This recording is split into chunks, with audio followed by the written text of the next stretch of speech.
Olá, seja bem-vindo a mais uma aula de tecnologia no ensino da matemática. Eu sou a professora Débora Kirneve, sou licenciada em matemática e doutoranda em ensino de ciência e educação matemática. Nós vamos abordar hoje sobre as aplicações das TICs, das tecnologias de informação e comunicação, e nós temos como principal objetivo o exposto a seguir. Conhecer as aplicações dos recursos dessa tecnologia, tá? E ver como isso se aplica no ensino da matemática. Então, esse vai ser o fio condutor da nossa aula. Para nós discutirmos a respeito das TICs, nós vamos ver alguns pontos que já foram destacados nas aulas anteriores, que nós também ressaltamos alguns teóricos e alguns temas pertinentes a essa tendência que nós temos hoje de utilizar as tecnologias de informação e comunicação. Vamos então conhecer esses pontos, acompanhe no slide. Primeiro ponto que nós destacamos é as TICs no processo de construção do conhecimento matemático. Então, como aliar isso, como aliar as tecnologias para que isso aconteça?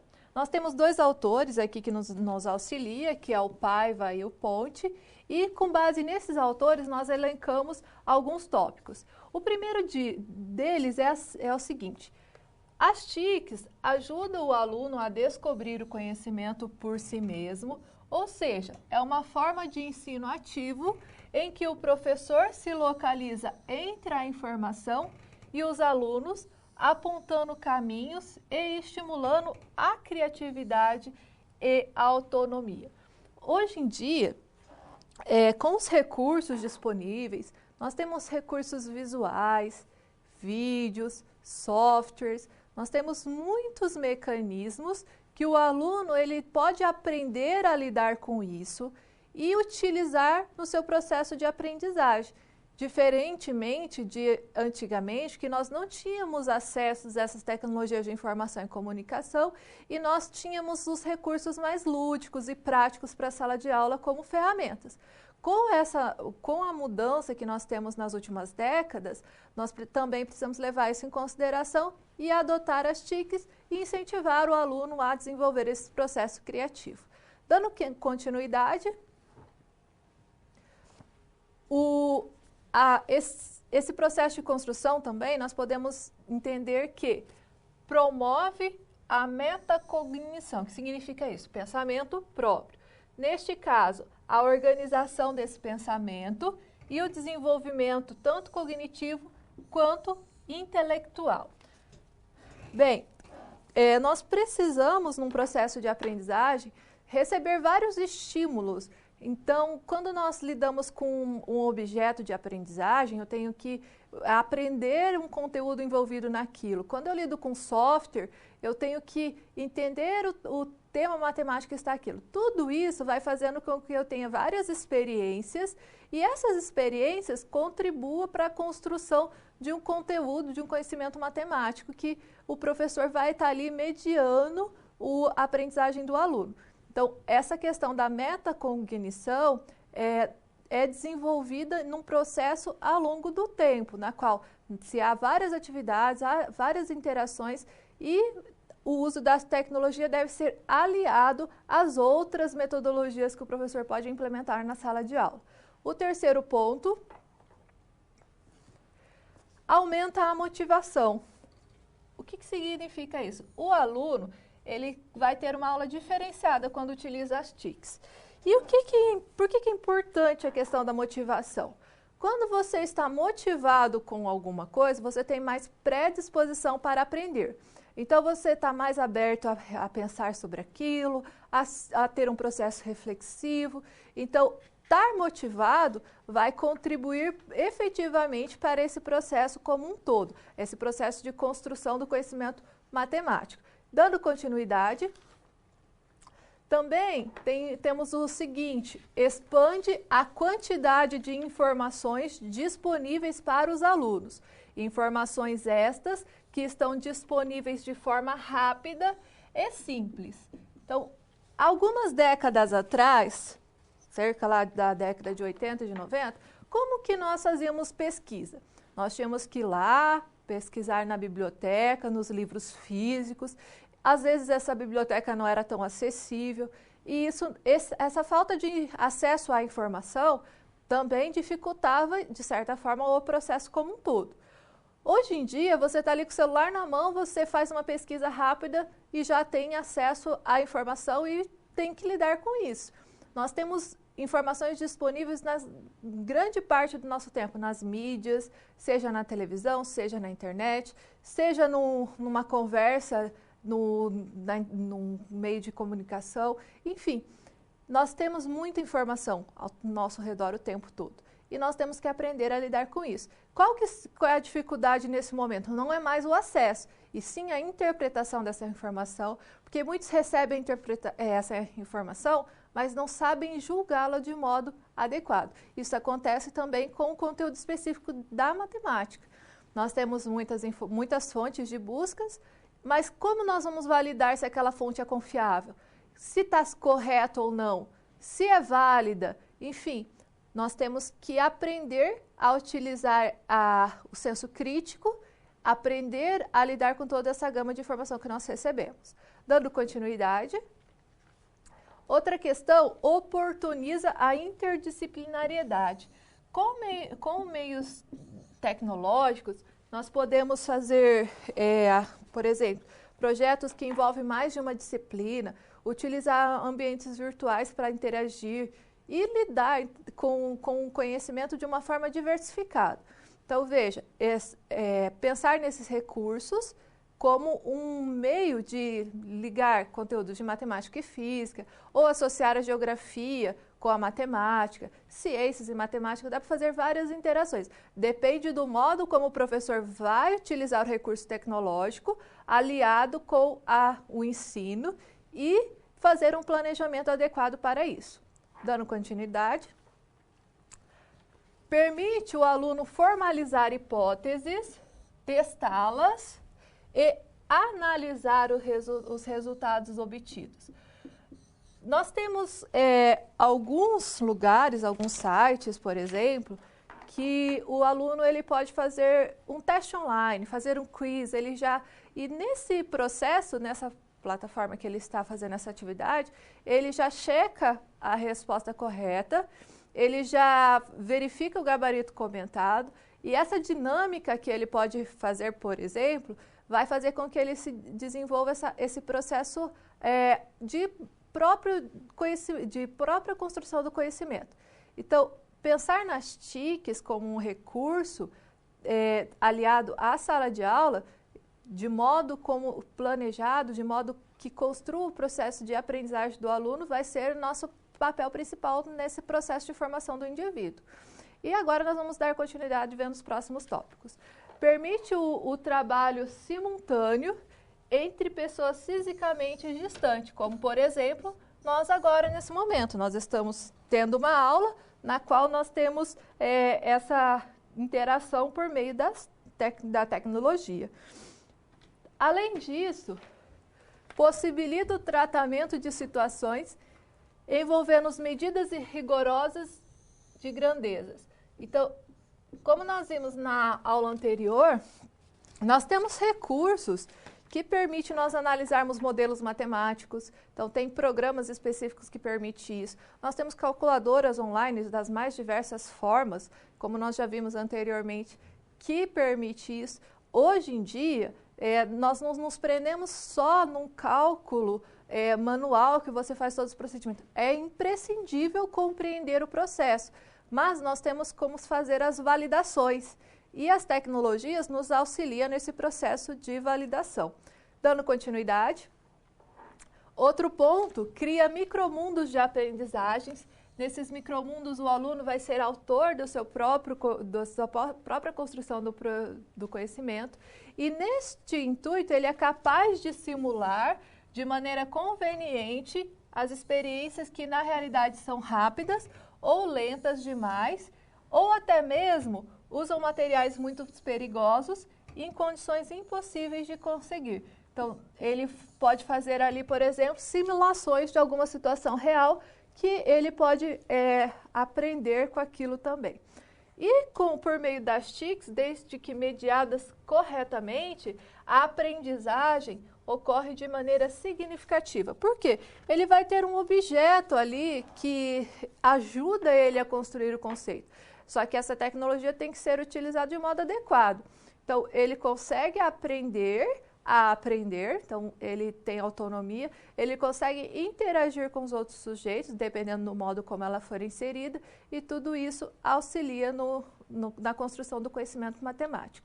E para finalizar, nós temos mais dois outros pontos.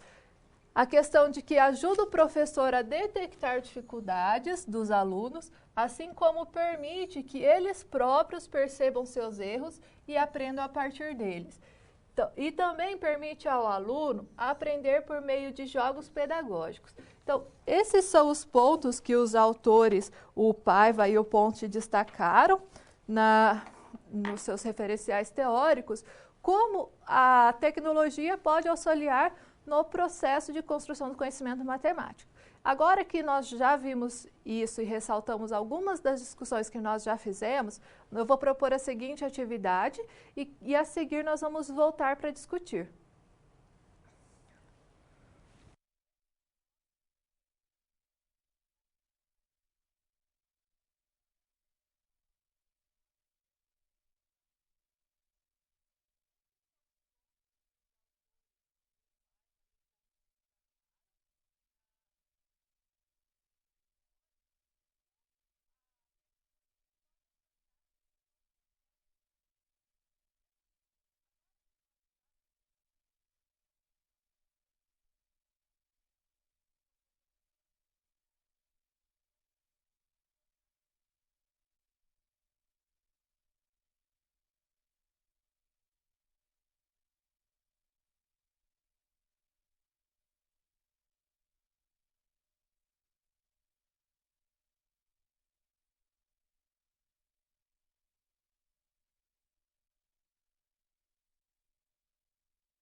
Bem, vamos dar continuidade. Vamos voltar ao slide para nós retomarmos a atividade.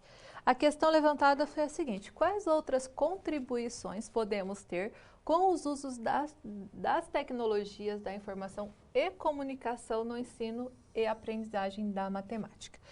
Bem, nós estamos caminhando por um processo cada vez mais integrado com as tecnologias. Hoje em dia, existem instituições, principalmente instituições privadas, que investem em plataformas adaptativas, na qual o aluno e o professor, eles utilizam essa plataforma como um meio de comunicação, de postagem de atividades, de sistema de quiz, na qual o professor tenha acesso a indicadores de desenvolvimento dos alunos. E com base nisso ele pode fazer avaliações diagnósticas, ele pode também planejar ações para obter resultados melhores. Então, hoje em dia, nós estamos caminhando para um ensino cada vez mais integrado com as tecnologias. É uma tendência que existe e no ensino superior, por exemplo, hoje já há uma mescla do ensino híbrido, na qual você tem uma parte de uma disciplina que você faz online, com as mídias, com acesso a vídeos, com animações e outros recursos que são disponibilizados para o aluno estudar. Por que isso é valorizado nesse processo? Porque daí o aluno tem o seu próprio tempo de aprendizagem, tem alguns alunos que demoram mais para assimilar, outros menos, e essa parte ele vai ali estudar de forma autônoma. Posteriormente, ele tem um momento na qual o professor vai estar à disposição para mediar atividades mais práticas, esclarecimentos. Então, isso já está sendo implementado, existem várias instituições já que adotam esse modo de ensino e cada vez mais vão surgindo meios para utilizar a tecnologia no processo de ensino e construção do conhecimento matemático. Eu vou apresentar a vocês um vídeo para que vocês compreendam esse exemplo que eu dei a vocês.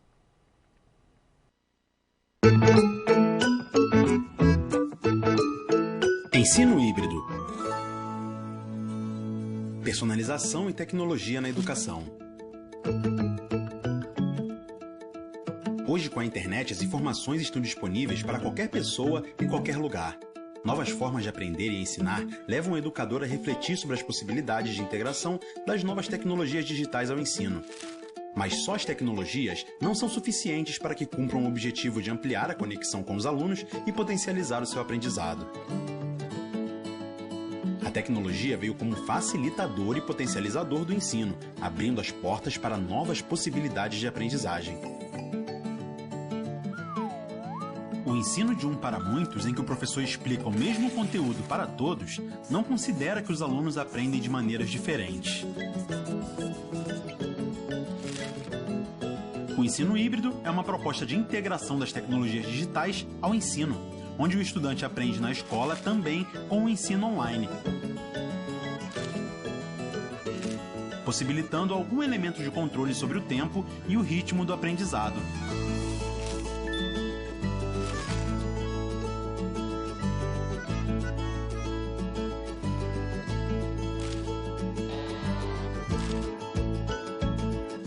Esse modelo permite que o professor obtenha informações individualizadas sobre o desempenho dos alunos e consiga agir com maior eficiência nas necessidades de aprendizado e com maior rapidez.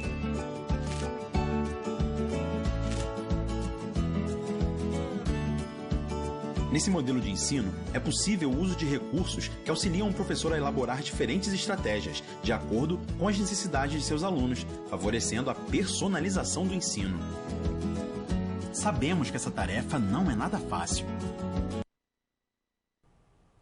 Bem, então ali você vê uma ilustração de como seria essa dinâmica, na qual você tem lá as tecnologias aliadas com o processo de ensino.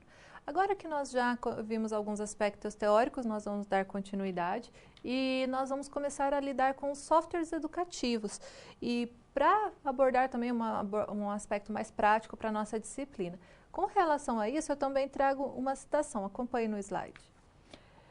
Taylor já em 1980 já afirmava que o computador em educação poderia ser utilizado como ferramenta. Por quê? O computador seria utilizado para adquirir e manipular informações. Isso, apesar de ter sido colocado há algumas décadas, continua atual, porque é algo que está na nossa vivência do dia a dia.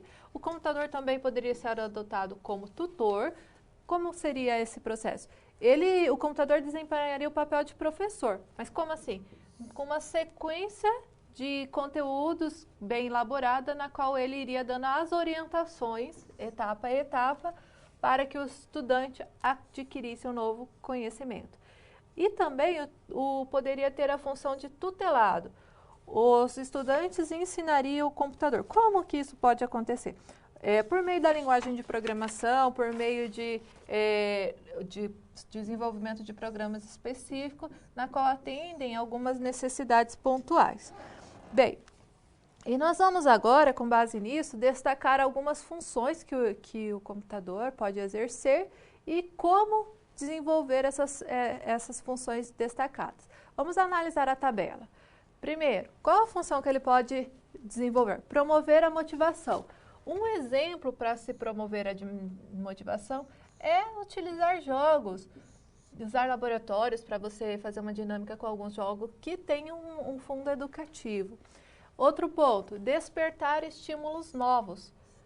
Ou seja, tem programas que imitam o mundo real, versões informáticas de jogos de resolução de problemas, jogos de aventura que representam atividades do mundo real, como, por exemplo, escavações arqueológicas, simulações de fenômenos científicos, condução de automóveis, entre outros.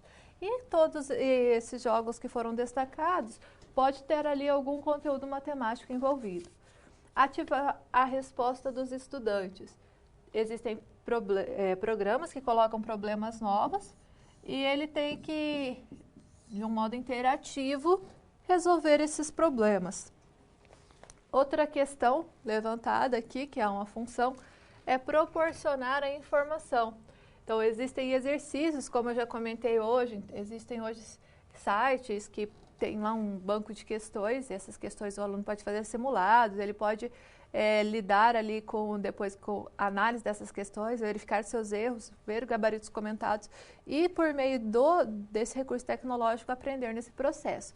Existem também programas que têm a aprendizagem dirigida, ou seja, ele vai tendo uma sequência de processos ali que vão levar a uma construção de um conhecimento. Além disso, tem outros programas de manipulação de informação e de linguagem de consulta. Com relação a estimular a prática, hoje em dia a gente não precisa ficar pautado só em resolver uma grande lista de exercício manual. Nós podemos fazer exercícios online e fazer isso de uma forma mais interativa. Inclusive, existem lugares que você pode ter comunicação com outros sujeitos. Estabelecer sucessão. Então, existem tutoriais na qual você pode ir fazendo esse processo e proporcionar recursos. Tem diversos programas que nós podemos aprender e utilizar eles no processo de aprendizagem na sala de aula. Bom, dentre essas funções que nós destacamos, nós vamos levantar a seguinte questão de reflexão. Acompanhe no slide. A aprendizagem por meio de jogos eletrônicos? A seguir, nós retornamos para discutir essa questão.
Bom, a questão colocada é a aprendizagem por meio de jogos eletrônicos. Então, eu trouxe essa questão para nós discutirmos, antes de nós vermos alguns exemplos, e que vocês tenham em mente isso. Como que eu vou fazer com que o jogo promova a aprendizagem? Primeiro ponto, quando você vai fazer uma aula num laboratório, você vai fazer um jogo online. Esse jogo tem que ter um objetivo muito especificado, tem que deixar isso muito claro para que os alunos saibam o que eles vão fazer lá. Eles vão jogar, vai ter o lúdico, vai ter a modificação? Vai. Só que no final tem que ter uma sistematização, tem que ter um momento reflexivo. E esse jogo ele pode ser chamado em alguns outros momentos para destacar o porquê ele estava jogando. Então não se prende só aquele momento físico que ele está jogando, e sim o que ele está compreendendo naquele processo.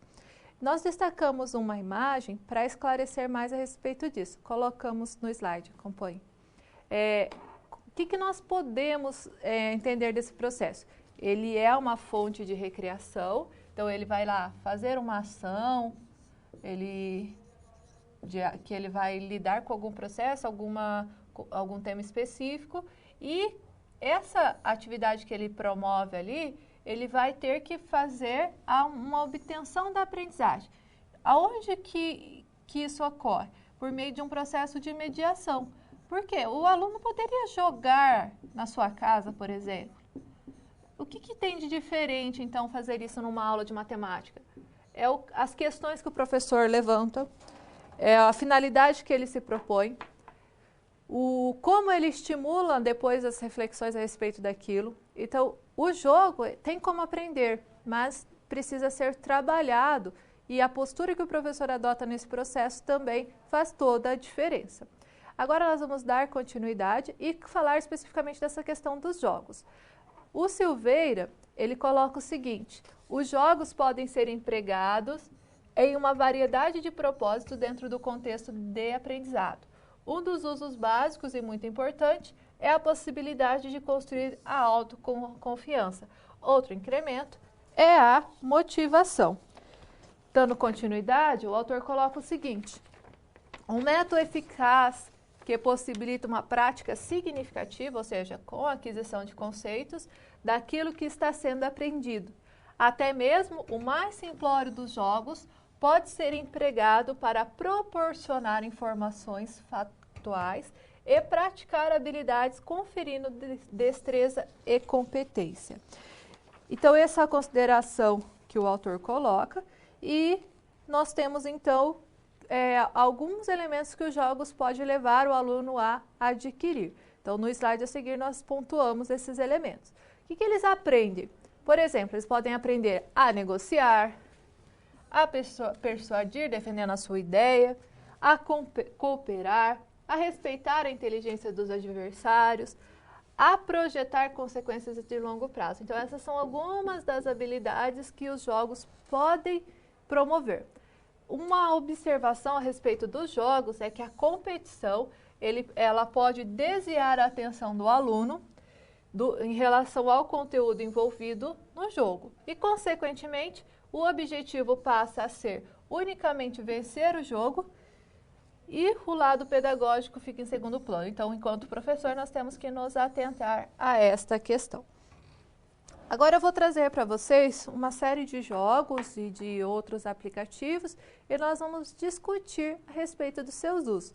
São exemplos, então você, quando for planejar uma aula específica, cabe uma busca. Hoje em dia tem muitos aplicativos, inclusive disponíveis no celular, no tablet, software específico que podem ser instalados em laboratórios de informática, outros que você pode usar no computador e projetar no DataShow. Então, existe uma grande variedade de recursos. O que nós temos que fazer?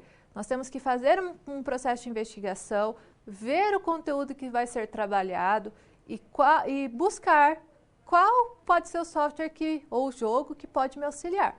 Eu trouxe então para vocês um jogo que vocês podem encontrar na Nova Escola, chama Enigma das Frações.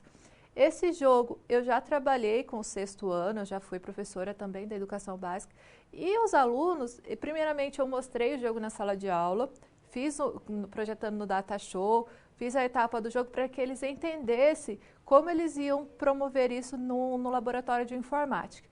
Depois, em duplas, o jogo ele é um quiz de perguntas e aí você tem um objetivo de libertar algumas pessoas lá de uma prisão. E para você libertar, você tem que completar uma chave que você obtenha a chave com as respostas corretas. Então, essa é a história envolvida no jogo. Para um sexto ano, esse conto de fadas que coloca ali no cenário, eles ficam empolgados. Eu coloquei os alunos em dupla no laboratório de informática posteriormente, depois que eu mostrei o jogo, falei qual era o objetivo, como eles deveriam proceder, e eles iam respondendo os quiz. E eles usavam lá o rascunho para fazer de modo rápido, e eles se envolviam. Ao chegar ao final ao vencer as etapas do jogo, eles já tinham revisado todo o conteúdo de frações, desde a representação geométrica até as operações elementares. Eu vou abrir para vocês o site e a gente vai só ver a interface. Depois eu convido a vocês a entrarem lá e fazer o jogo completo. Acompanhe no slide. Então aqui eu ativando o link, você vai vir nessa interface. Aí você iniciando o jogo, tem 2 níveis. Então, eu me dispus num primeiro momento a trabalhar com o fácil com os alunos. O que acontecia? Nós temos lá aqueles que vão ser mais rápidos e aqueles que vão ser mais devagar. Cada um tem um tempo de aprendizagem. Aí, aqueles que concluíam o nível fácil poderia fazer o difícil. Aí, ao final da aula, o objetivo era que todos tivessem concluído o fácil. Se não tivesse concluído o difícil, eles poderiam terminar em casa como atividade extra. Então, aqui é um quiz de perguntas e respostas. Então, os alunos, alguns eles vão lá e lêem, interpretam e já respondem sem cálculo nenhum. Outros já vão lá e tem que fazer um rascunho, mas eles vão respondendo o quiz. Depois que você responde a pergunta, você tem que completar essa chave. Essa chave, veja que ela é curiosa. Primeiro você tem que montar um quebra-cabeça e conforme você vai montando esse quebra-cabeça, você tem que responder qual que é a representação geométrica que falta para completar o retângulo. Então, ele também tem que trabalhar com a representação geométrica. E, com isso, ele vai respondendo uma série de perguntas. E naquela questão da representação geométrica, ele ainda tem várias possibilidades. Ele não precisa fazer sempre do mesmo modo. Cada possibilidade que ele monta o quebra-cabeça, ele vai tendo uma fração diferente. Então, eu estou com 2 colegas trabalhando em máquinas diferentes, eles podem ter respostas diferentes, isso que é legal. Então, não é todo mundo fazendo do mesmo jeito, acaba tendo algumas modificações. E tem o banco de questões no quiz, então, eles também não respondem a mesma pergunta. Então, isso acaba sendo interessante, cada um tem que fazer o seu. E aí, eles acabam aprendendo com isso. Então, trabalhar com eles e motivar para aprender nesse processo é que vai fazer toda a diferença. Bem, agora que nós já conhecemos esse jogo, nós vamos para o próximo. Acompanhe no slide. Ele chama Fecha a Caixa. É um jogo normando secular que tem por objetivo fechar o maior número de caixas, perdendo o mínimo de pontos. Essa é uma atividade que vai estimular o cálculo mental. Bom, quando você também está disponível na nova escola, quando você entra aqui no site, então essa é a interface do site. Aí aqui vai ter as regras. Então,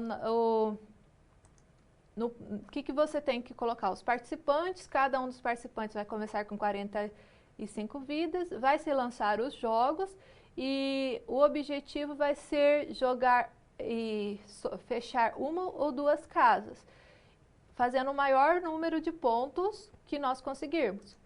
Depois, isso pode ser feito até que não seja mais possível fazer combinações para fechar as caixas.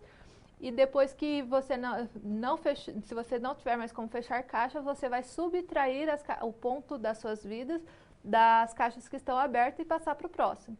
Vai perder aquele que eliminar todas as suas vidas.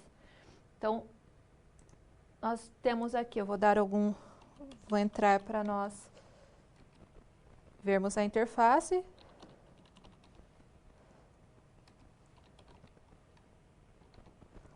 Então, agora nós temos que colocar os jogadores, e aqui é a interface. Então, vamos para a primeira rodada. Então, arremessa os dados. Tem uma outra regra, eu li de forma breve, né? Que quando você fechar as caixas 7, 8, 9, você pode passar a jogar com um dado só.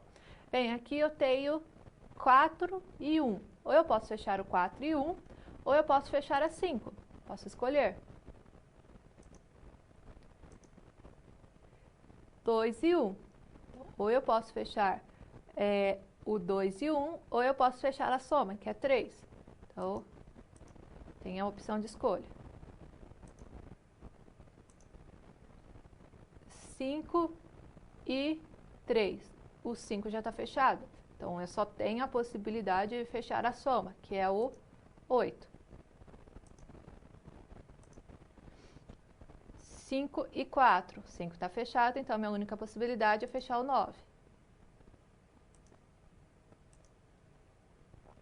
5 e 2. Então, eu só tenho possibilidade de fechar o 7. Então, agora eu já fechei 7, 8 e 9, só tenho como trabalhar com um dado. Então, fechei o 3. E agora seria o 2. Eu não tenho essa possibilidade. Não é possível continuar, passa a vez. E aí vai para o próximo jogador. Eu vou perder o total de pontos que ficaram em aberto. E continua. Então, daí eu tenho que fazer a operação. Continua. Então, e vai para o próximo jogador. Quando eu tiver perder um total de pontos, na qual nós não temos mais como subtrair, então é eliminado até que sobre um ganhador. Esse jogo faz com que o aluno tenha que pensar rápido, ele aprende a lidar com possibilidades, então eu posso mostrar para ele que para um mesmo cálculo eu posso ter duas formas diferentes de lidar com a operação, e ele vai se familiarizando aí com o cálculo mental. A gente estimula ele a lidar com o cálculo mental. Bem, o próximo slide nós destacamos o Tangram.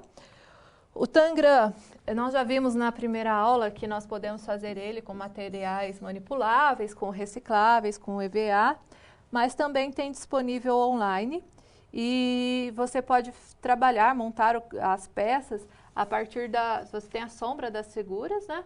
E a partir das peças do Tangram você pode ir preenchendo e completando essas figuras. Nós temos aqui um outro exemplo, que é o Poly 2000. O Poly 2000, ele é um programa que foi desenvolvido para auxiliar o aluno na classificação de triângulos e quadriláteros. Quando você entra no site, ele vai indicar primeiro o que você faça a construção dos triângulos de forma manual, e depois você vai fazer a confrontação com o aplicativo. Então, o objetivo dele é fazer a validação, tá? Então, por exemplo, uma das atividades propostas lá é a condição de existência do triângulo. Então, você escolhe medidas, você pode, como professor, sugerir algumas medidas e pedir que o aluno tente desenhar. Tem algumas que vão fechar triângulos e tem outras que não. E ele pode ir lá, por meio desse programa, fazer a validação. Eu vou apresentar o site, né, da UFSC, que tem esse programa disponível para download, e eles têm um projeto de desenvolvimento de protótipos, nas quais eles têm vários outros programas que a universidade promove o desenvolvimento para ser utilizado como um objeto de aprendizagem que atende a necessidades específicas. Nós vamos então agora voltar à página online e nós temos aqui a página inicial da UFSC, que está indicada no slide, e aqui tem os protótipos de software. Tem outros materiais que vocês podem acessar. Então aqui, por exemplo, tem um protótipo que é para estudo de séries, é um conteúdo da disciplina de análise matemática, que é trabalhada no ensino médio, alguns exemplos mais elementares, como por exemplo a progressão geométrica, que é um exemplo de série, e ele tem o objetivo de trabalhar com a convergência de séries numéricas.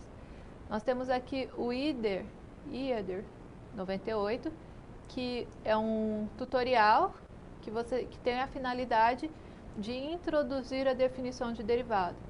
Tem esse outro programa, que é o Tales 1.0, que tem a finalidade de desenvolver um estudo do Teorema de Tales.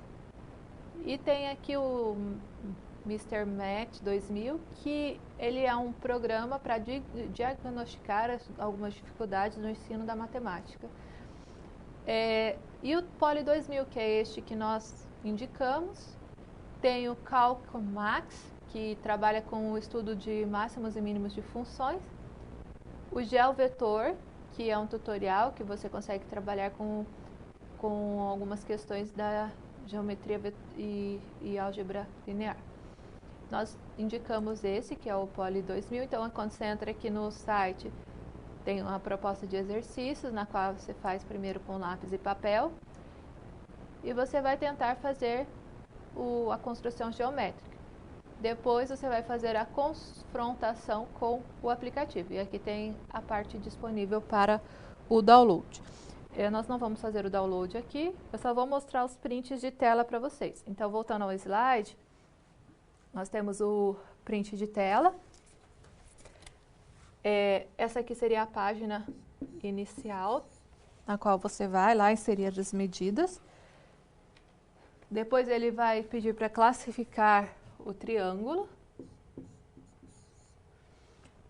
E aí você vai verificar aqui a construção geométrica. Então, por meio desse software, né? Esse software foi desenvolvido pela instituição com algum projeto específico e é um protótipo. Então, a universidade ela promove a linguagem de programação, desenvolvimento por meio de seus professores. É um exemplo de prática que pode ser feita. Então, hoje em dia, se você tem uma ideia e quer colocar isso por meio de um aplicativo ou de um software, existe a linguagem de programação que possibilita a desenvolver certos programas, tá? Então, esse é um exemplo desse processo de construção de aplicativos. Bem, nós temos várias outras páginas com jogos, com exercícios só de prática. E para colocar um exemplo, eu trouxe aqui um print de tela do Exercício Prática, que é um site que tem vários outros jogos educativos, esse é só um destaque dentre os jogos, que os alunos podem praticar a tabuada. Então aqui ele mesmo vai fazendo a sua auto-verificação. Por exemplo, aqui está printado no 3x3, ele vai lá verificar que é o 9. E o aluno ele vai praticando a tabuada de um modo interativo e ele não vai ficar só preso àquele momento de fazer o procedimento de cálculo lá num exercício em sala de aula. Você pode indicar isso como uma atividade de casa, pode levar um dia no laboratório para eles conhecerem o site, mostrar os jogos, quais os recursos que tem disponível e depois você deixar como recomendação para que os alunos pratiquem em casa como uma tarefa complementar. Com relação a esses jogos, nós temos aqui só alguns exemplos e eu convido a você agora a pensar se você conhece outros ou se você tem alguma indicação a fazer a respeito desse tema. Então, essa é a nossa próxima atividade proposta a seguir.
Bem, vamos discutir então a atividade proposta. Vamos voltar ao slide.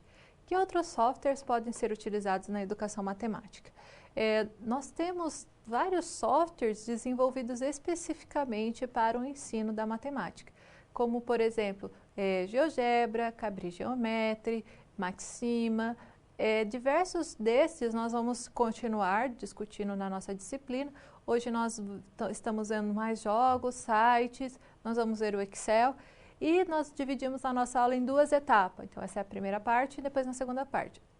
Vocês já podem ir pesquisando esses aplicativos específicos para matemática, que nós vamos ter um momento, né, na próxima aula para nós fazermos mais prática a respeito disso. Então, existem muitos outros recursos. E também você pode, a partir das suas pesquisas, mandar as contribuições no fórum da disciplina para compartilhar o que vocês conseguiram descobrir a respeito desses outros softwares, ok? Agora nós vamos para a terceira etapa da nossa aula, que nós vamos falar da aprendizagem guiada. Então, nós já falamos anteriormente que o computador, ele pode ser um meio de você, que o aluno, ele vai ali utilizar uma plataforma, um programa, um tutorial, que ele consegue aprender com aquilo. Então, eu vou trazer um exemplo para que vocês vejam esse processo e nós vamos discutir, então, a respeito dos tutoriais. Vamos aos slides? Primeiro, o que é um tutorial? Eles caracterizam-se por transmitir informações pedagogicamente organizadas, como se fosse um livro animado, um vídeo interativo ou um professor eletrônico. O computador assume o papel de uma máquina de ensinar, porque ele é um veículo na qual o aluno vai utilizar para fazer o tutorial. Eles são utilizados geralmente para introduzir novos conceitos e servem como apoio, reforço ou revisão de conteúdos. A gente atualmente, além dos computadores, nós já temos alguns tutoriais que pode ser, tem versão para baixar no celular. Então, onde você estiver, você consegue estudar e desenvolver as atividades. Tem outros que você consegue baixar no tablet, enfim. Hoje em dia, isso já está muito mais dinâmico e com a internet disponível em vários locais, ficou muito mais fácil de você sincronizar o desenvolvimento. Então, você sincroniza, desenvolve parte no celular, depois você continua em casa e assim vai desenvolvendo os tutoriais. Nós temos aqui mais uma citação a respeito disso.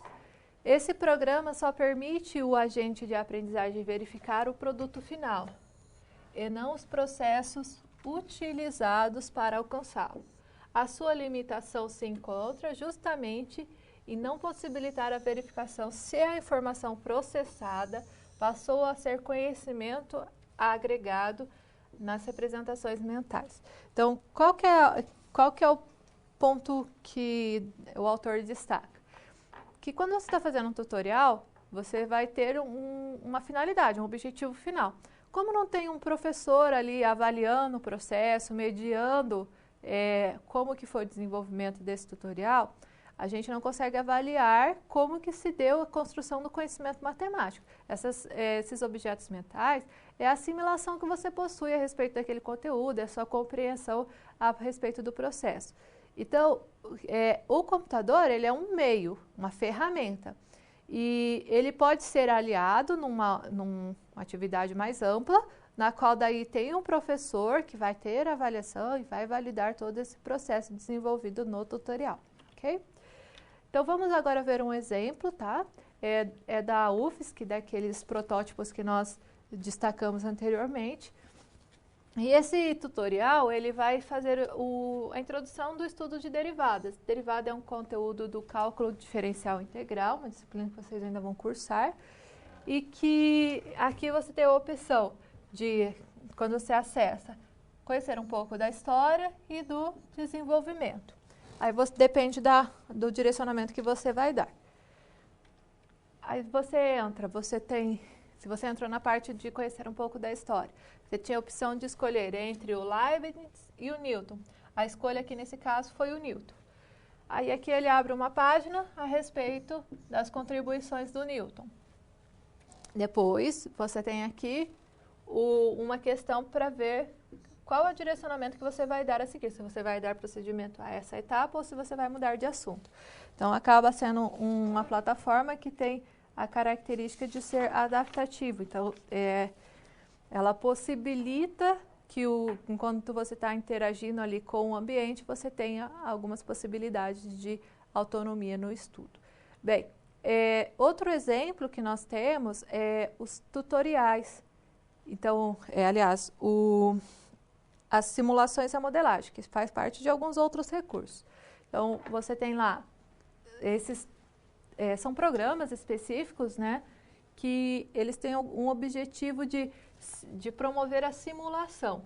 E essas simulações permitem, por exemplo, explorar situações fictícias que tenham certo grau de riscos, como, por exemplo, manipulação de substância química ou objetos perigosos. De experimentos que são muito complicados, como, por exemplo, simulador de voo. Ninguém vai sair voando sem ter prática. E como que eles podem fazer essa prática? Por meio de simuladores. De experimentos caros que levam muito tempo para se processarem, como o crescimento de uma planta. Então, pode ser associado ali um modelo matemático que também vai estudar essa questão. De situações impossíveis de serem obtidas, como, por exemplo, viagem na história. Então, existem aí, né, uma série de exemplos que nós destacamos aí que podemos fazer simulações e a modelagem. A matemática entra aí no processo. Então, quando você vai desenvolver a simulação, você tem que analisar as diversas variáveis e ver qual que é os entes matemáticos que se adequam àquilo. Quando você vai fazer a modelagem, por exemplo, existe um modelo já pronto para crescimento populacional. Se você tiver uma série de determinantes que se enquadram no modelo, você pode aplicá-lo. Então, existem certos estudos já acerca disso que estão aí, que são implementados por diversas áreas do conhecimento e que a matemática auxilia nesse processo. Ainda considerando essa questão, nós temos mais alguns pontos a destacar. Primeiro, nós temos aqui a implementação de modelos. Então, nós podemos utilizar simulações de modelagem para analisar um contexto específico e construir um novo modelo matemático, não só utilizar os modelos existentes. Outra questão, quando nós vamos fazer simulações de modelagem, se requer um grande poder computacional, ou seja, é preciso ter programas específicos que promovam os recursos gráficos e sonoros, de modo a se tornar a situação problema mais próximo do real. Então, aqui tem que ter investimento também para que muitas dessas simulações de modelagem ocorram. E se nós focarmos na aprendizagem, nós temos aí uma possibilidade de desenvolver hipóteses, testá-las, analisar os conceitos e também refinar esses mesmos conceitos. Nós vimos já também um exemplo de aplicação da programação lá no site da UFSC, na qual se fez a linguagem de programação para desenvolver os protótipos. Então, aqui eu tenho uma consideração a respeito desse processo, que a programação também pode fazer parte desse processo de aprendizagem e construção do conhecimento matemático. Acompanhe no slide. Então, o que a programação possibilita? Ela permite que pessoas, professores ou estudantes, criem seus próprios protótipos de programas sem que tenham que possuir conhecimentos avançados de programação.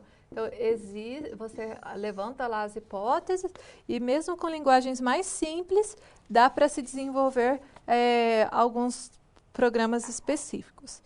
E o nosso próximo destaque é com relação aos micromundos. Então, são ambientes na qual você vai fazer a construção de certos objetos matemáticos, por exemplo. Então, nós trazemos considerações a respeito disso. Nesse tipo de ambiente, não há um direcionamento, a exploração é livre, a construção de conhecimento, o próprio estudante, por meio de experimentos realizados no micromundo, conduzirá ao seu conhecimento. Isso daí envolve um domínio de um conhecimento matemático, então ele já tem que ter uma base de conteúdo para conseguir desenvolver, ele já tem que conhecer as ferramentas disponíveis também. Algumas características do micromundo. É um ambiente na qual nós temos objetos e relações e um conjunto de operadores suscetíveis para lidar com esses objetos e na qual nós vamos fazer as nossas próprias construções. E um outro exemplo que nós trazemos são as planilhas eletrônicas. Nós temos como levar o aluno no laboratório de informática, por exemplo, e implementar ali uma prática na qual ele pode usar, por exemplo, o Excel para desenvolver o estudo de funções, como vocês já viram na aula atividade de hoje, ou ainda para desenvolver uma modelação de um problema, fazer tratamentos estatísticos, entre outras coisas que podem ser desenvolvidas com as planilhas eletrônicas. No slide eu faço algum destaque, acompanhe. Então, as planilhas eletrônicas são utilizadas em diversas empresas, usualmente para fazer planejamento financeiro, controle de despesas e faturas, orçamentos e previsões para usar em projetos futuros.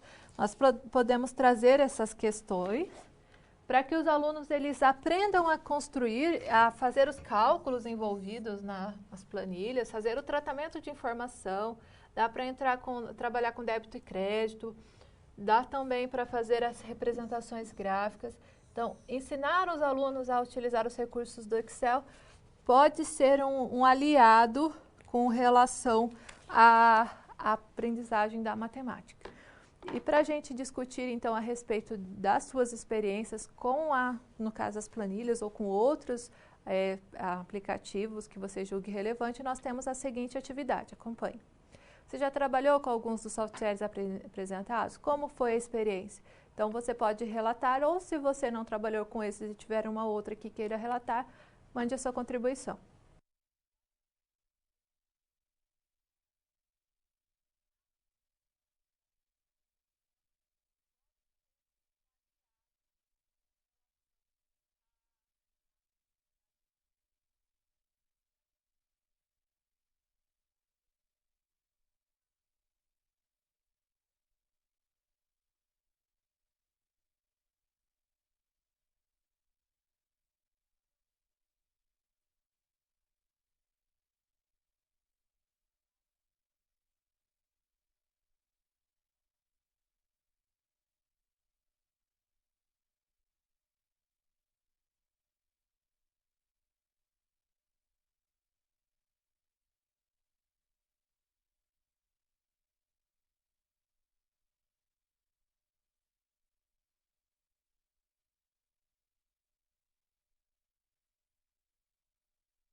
Bem, esse momento dessa aula é para nós compartilharmos as experiências.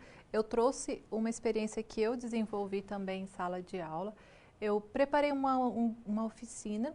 Essa oficina era para ser desenvolvida em 6 aulas de 50 minutos. E no desenvolvimento das aulas eu trabalhei com 4 situações, problemas, questões vestibulares. Essa oficina era aberta a alunos ingressantes no ensino superior e que tivessem interesse. Ela era extracurricular, não fazia parte de uma grade, mas sim aqueles que tivessem interesse em trabalhar com a metodologia de resolução de problemas e também a inserção das TICs. Eu trouxe para vocês o primeiro exemplo dessa oficina, na qual a proposta é uma resolução de problema, e nessa resolução de problema eu tenho que coletar as informações e fazer uma modelagem ali dos dados, construir uma função. A partir da construção dessa função, eu explorei a utilização da planilha eletrônica do Excel para fazer o estudo da variação da função e verificar ali a substituição da variável para diferentes valores da incógnita. E com o recurso da planilha eletrônica, nós também construímos a representação gráfica e analisamos a situação problema. Esse problema específico foi desenvolvido em 2 aulas. A primeira aula, nós fizemos os cálculos manuais, utilizando a calculadora, utilizando desenho por meio de representações gráficas, o cálculo algébricos, substituições de variáveis. Nós exploramos diversas formas de se resolver esse problema. A atividade foi desenvolvida em pequenos grupos de 3 a 4 pessoas e os grupos posteriormente apresentaram as suas investigações e ao final nós construímos o modelo que se adequava na linguagem matemática com utilização da notação algébrica.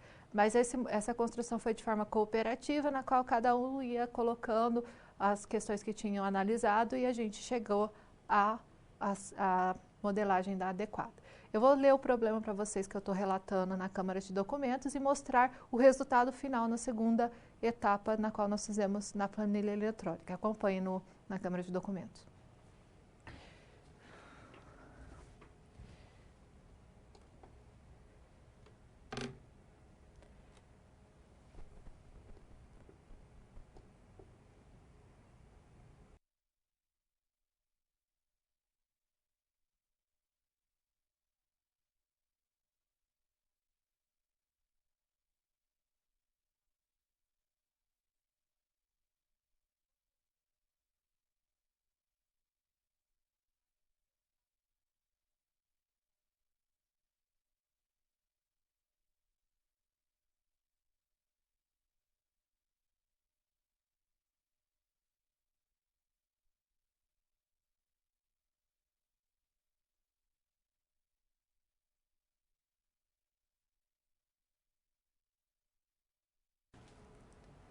Bem, eu tenho aqui então a situação problema.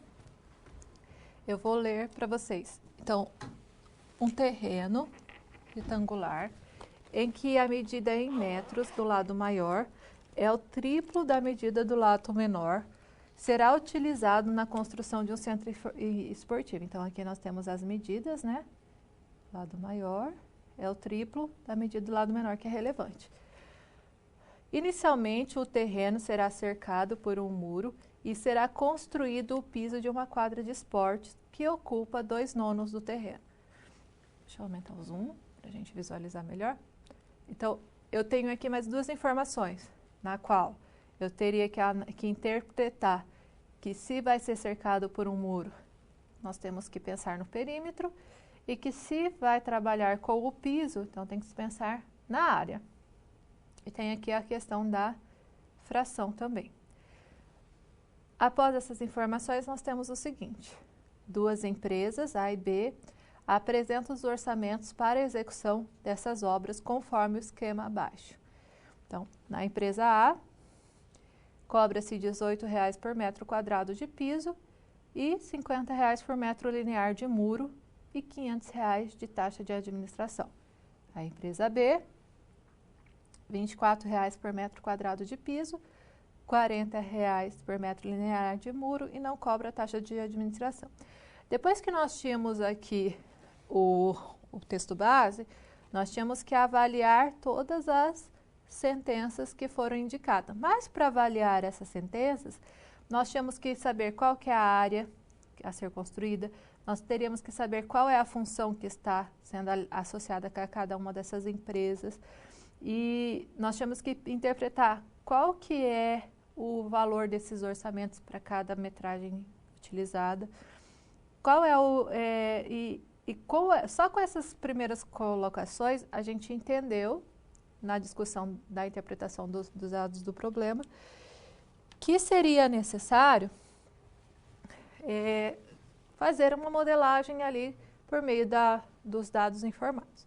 Com os alunos, então, nós chegamos ao seguinte modelo. Eu vou expor no quadro branco, acompanhe no slide. Então,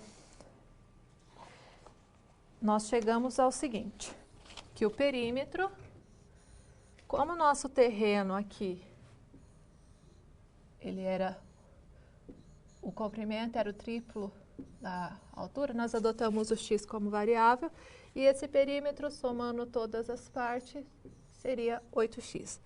A área da quadra, que seria outra informação relevante, então nós teríamos aqui que ela corresponde a 2/9 do terreno, e que nós teríamos que multiplicar o comprimento vezes a altura, a largura, no caso, do terreno, e isso simplificando seria 2/3 de x ao quadrado.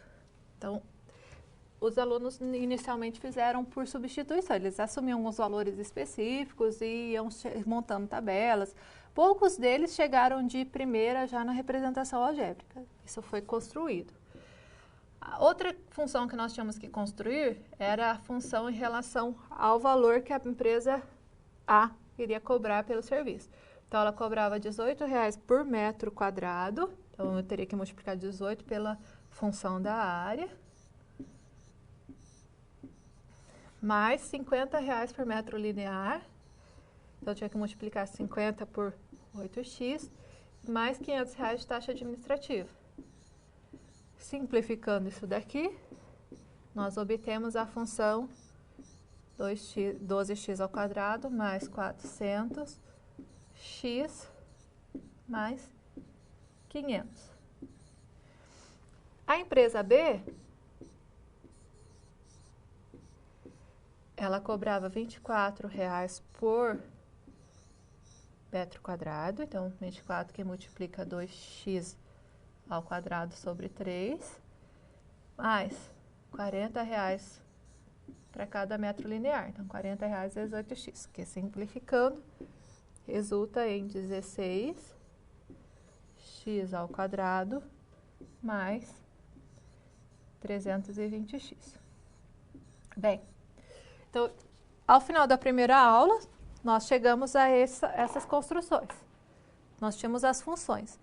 Na segunda aula, nós somos no laboratório de informática, nós colocamos essas funções em linguagem que o Excel interpreta, a gente vai ver isso já, e analisamos a variação e depois fizemos representação gráfica. Eu vou mostrar para vocês o resultado final. Nós vamos voltar para a câmera de documento para isso. Vou mudar aqui para a versão para o computador. E aqui eu tenho, então, a planilha do Excel. Nós temos aqui, então,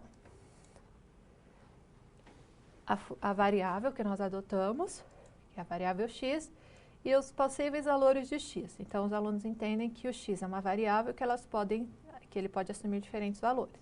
Para cada valor que o x assumir, eu vou ter um perímetro diferente, uma área diferente, um orçamento para a empresa A e um orçamento para a empresa B. Então, nós destacamos aqui as funções que nós construímos e nas linhas, vou selecionar aqui para dar um destaque. Nós temos aqui a tradução para a linguagem que o Excel entende. 8x em notação algébrica, nós temos aqui que 8x, acabei alterando aqui o resultado. O 8x é 8 que multiplica o x, mas o x está a 3. Então, eu tenho que escrever 8 multiplicado a 3. Então, tem que ensinar o aluno, se ele não conhece a linguagem do Excel, a usar essa linguagem. O 2/3 que multiplica 3, que multiplica 3. Então, é a mesma coisa que 2/3 de x ao quadrado. Então, eu tenho que explicar como escrever na linguagem que o Excel compreenda. E a mesma coisa para a função que representa o orçamento da empresa A e a mesma coisa para a função que representa o orçamento da empresa B.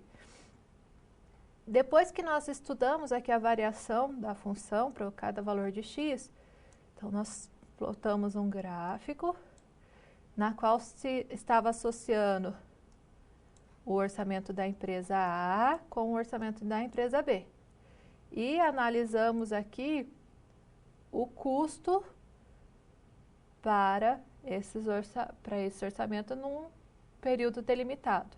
Aqui nós fizemos apenas até o x igual a 29, só que para esses valores aqui já foi suficiente para analisar a representação gráfica, porque a gente já teve aqui um momento que um orçamento ele era superior, depois ele acabou reduzindo, depois um valor que o outro orçamento ele acabou tendo um ponto de intersecção e passou a ter um valor superior. Essa parte da representação gráfica da função já foi suficiente para analisar a situação problema e chegar às alternativas corretas. Chegar à alternativa correta, aliás. Essa foi a experiência que eu trouxe para vocês, tá? A respeito de uma aplicação da utilização da planilha eletrônica. Eu convido você a colocar lá no nosso fórum da disciplina todas as experiências que vocês julgarem legais para compartilhar, que acrescente na aprendizagem, que nós possamos ter um momento de discussão a respeito disso. Agora nós vamos ter uma parte da aula que vai ser destinada a algumas orientações específicas da disciplina de estágio. Então, eu vou deixar algumas questões para vocês refletirem, terminarem essa discussão no fórum. E depois, posteriormente, nós vamos dar continuidade, então, com a disciplina de estágio. Eu vou apresentar no slide as questões que nós vamos considerar, tá? Então, para as experiências que eu convido vocês a postar lá. Qual é o saber, o conhecimento que queremos ensinar? Qual é o software que podemos utilizar? Que tipo de ajuda o software oferece ao estudante na resolução de problemas e qual o papel destinado ao professor na construção de situações didáticas? Então, no fórum da disciplina, vocês estão convidados a promover essa discussão. E agora nós vamos dar continuidade com a disciplina de estágio.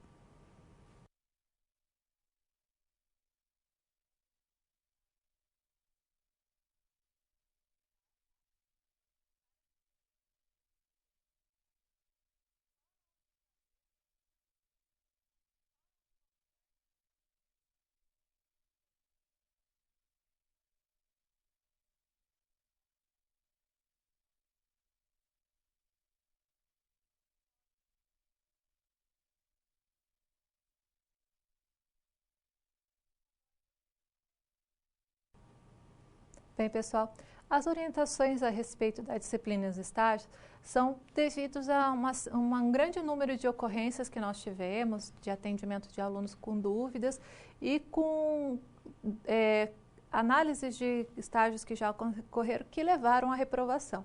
Então, o que tem acontecido? Há grandes erros de preenchimento de planilha, as datas que são preenchidas não correspondem adequadamente. Então, eu vou pontuar nos slides a seguir os principais casos de reprovação, as principais observações para vocês fazerem a observação, a regência e a orientação é que vocês leiam o manual de estágio atentamente. No manual de estágio, a partir da página 17, tem a especificação de cada atividade a ser desenvolvida. Então, você tem lá elencada primeiro todas as atividades e depois o detalhamento de cada uma delas. Lembre-se que no final do seu manual de estágio tem os anexos que vocês vão utilizar, tem 5 anexos para apresentação para a escola, para fazer a ficha de acompanhamento, para fazer o projeto, para fazer a ficha de regência, enfim, o que você precisa para desenvolver o estágio está no manual de estágio. Tem aberto na disciplina de estágio já um chat de discussão, E eu vou colocar esses slides que eu estou preparando para esse momento, mais algumas considerações a respeito das orientações específicas num outro fórum, para que vocês se atentem a isso, tá? Eu vou destacar então no slide a seguir os casos mais frequentes de reprovação. Então, observe que existe uma legislação pertinente que você só pode fazer 6 horas de estágio em campo. Se você registrar lá e desenvolver mais atividades do que permitido, você está automaticamente reprovado. Então, cuide, faça o planejamento adequado para que você não ultrapasse essa carga horária. A soma das horas, então, se você faz atividades diferentes, a soma das horas não pode ultrapassar 6 horas, ok? Então, se atente a isso. Isso é uma das coisas que tem causado bastante reprovação. Um outro ponto muito importante e que vocês precisam se atentar é o preencher inadequadamente períodos na ficha de acompanhamento com a indicação de feriados e finais de semana. Por exemplo, nós estamos numa quinta-feira e eu vou na escola na quinta-feira, na sexta-feira e depois só na segunda-feira. Aí eu vou lá na ficha e preencho de quinta-feira, dia 1º, até dia 5, que é segunda-feira do 3. O que vai acontecer? Você está automaticamente reprovado. Por quê? Quando você vai preencher na ficha e você está fazendo uma prática na escola, não pode contemplar final de semana. Você tem que preencher o dia de quinta, o dia de sexta e o dia de segunda, não o período. Então, isso tem sido uma das grandes causas de reprovação, você preencher inadequadamente. Se tem feriado, você, por exemplo, tem um feriado na quinta-feira e você foi na quarta e na sexta. Você vai preencher o dia de quarta e de sexta. Não vai pôr o período que contempla o feriado. Nós, infelizmente, precisamos reprovar, porque a ficha está preenchida inadequada. Então, se atente a isso. Outra questão que tem causado frequente reprovação, a carga horária. Então, nós conferimos essa carga horária. Então, você tem que preencher a carga horária correta, que está lá de acordo com o manual, e se atentar que você vai ter, na ficha de acompanhamento, uma soma de 144 horas. Então, isso daqui vai ser na ficha de acompanhamento. E na ficha de regência, mais 6 horas. E a soma vai contemplar o total da carga horária que você tem que cumprir no estágio. Outra questão que não tem como nós não reprovarmos, nós precisamos das assinaturas corretas do supervisor de campo e tutor presencial. Toda atividade de campo precisa ser assinada pelo tutor de campo. E todas as atividades, seja de campo ou seja de casa, tem que ser assinada pelo tutor presencial. Então, tem que ter a assinatura. Sem as assinaturas, não tem como aprovar o aluno. Outro ponto imprescindível, os carimbos. Como que nós vamos validar que a instituição validou o seu estágio? Por meio dos carimbos. Seja o carimbo do professor, diretor, equipe pedagógica, nos campos específicos, tanto das fichas de regência quanto de acompanhamento. Então, essas são as questões que têm mais causado problemas e a gente tem que reprovar o aluno. Então, é para vocês se atentarem a isso. Agora, eu vou deixar algumas considerações que vocês devem levar para desenvolver adequadamente o estágio. Acompanhe. Algumas dúvidas frequentes. Então, qual que é o primeiro passo para você desenvolver o estágio? Você leva a carta de apresentação na escola e depois você vai ao polo e verifica ou realiza o credenciamento, tá? Então, a escola tem que estar credenciada para você fazer o estágio. O conceito das documentações são enviadas diretamente ao polo. Então, quando encerrar o seu prazo de postagem, você deve entrar em contato com o polo para verificar a sua situação. Então, essa é outra observação, uma dúvida frequente. Com relação às observações do estágio, tem algumas considerações aqui. Você precisa especificar na sua ficha de acompanhamento cada observação e depois fazer o relatório detalhado no relatório final de estágio. A gente não pode colocar na mesma linha o preenchimento de 2 turmas, tem que ser individualizado. Tá?